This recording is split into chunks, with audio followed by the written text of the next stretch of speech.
Halo Sobat Sharing semuanya, Assalamualaikum warahmatullahi wabarakatuh. Jumpa lagi bareng saya Andre, tentunya di channel Sharing Positif. Di sesi sharing kali ini saya ingin berbagi persiapan pasca pernikahan. Seperti apa sharingnya? Ikuti terus sesi sharing kali ini.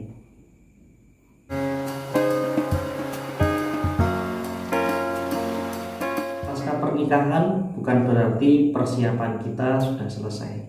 Justru untuk menjalani kehidupan berumah tangga kita butuh persiapan di awal pernikahan kita.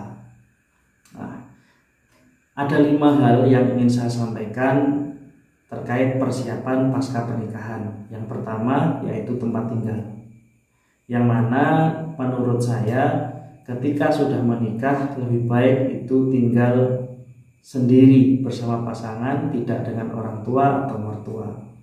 Hal itu alasannya sederhana sih. Yang pertama, kita bisa lebih mandiri, kita tidak menyusahkan orang tua, hubungan kita dengan pasangan kita itu bisa lebih terjaga secara privasi, dan tentunya kita bisa menyelesaikan masalah kita dan mengambil keputusan-keputusan dalam keluarga kita itu atas dasar diskusi dengan pasangan kita sendiri.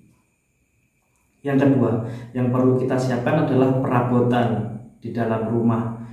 Mulai dari misalnya kita butuh kursi, kita butuh meja, kita butuh kompor, kita butuh kulkas, kita butuh perlengkapan-perlengkapan yang lain. Itu perlu kita siapkan di awal pasca kita pernikahan.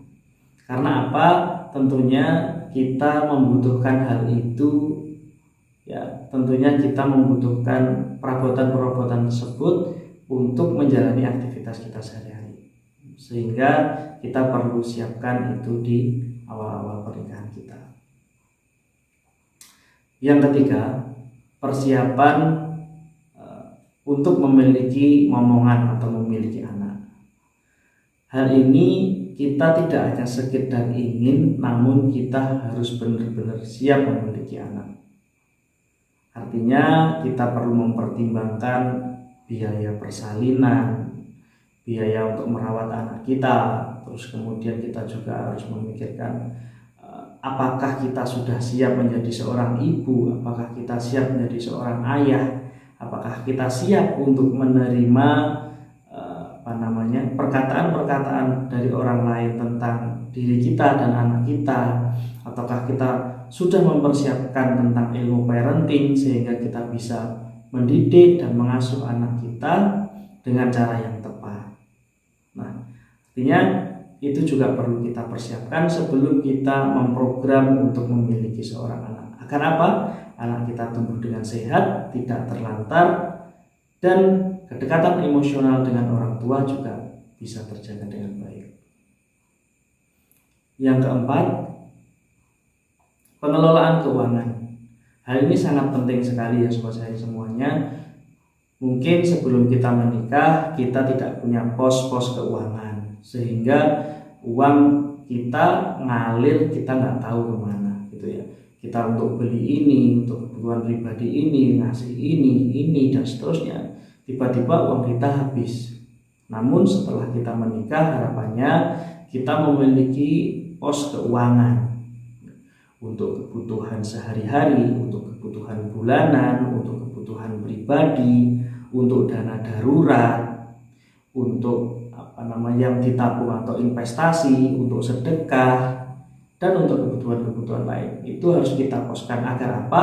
Agar keuangan kita sehat dan tidak jebol di akhir bulan misalnya. Yang kelima, kita harus mempersiapkan dokumen-dokumen penting yang perlu kita siapkan pasca menikah. Yang pertama yaitu kartu keluarga.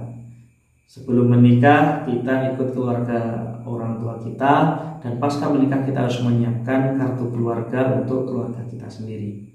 Yang kedua, mengubah status di KTP elektronik, itu juga menjadi satu prioritas. Nah, 2 dokumen ini sangat prioritas dan harapannya segera kita urus pasca menikah.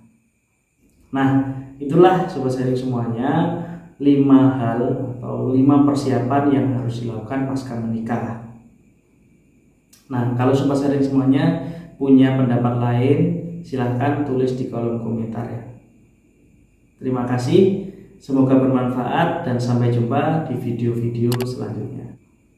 Sampai jumpa lagi dan wassalamualaikum warahmatullahi wabarakatuh.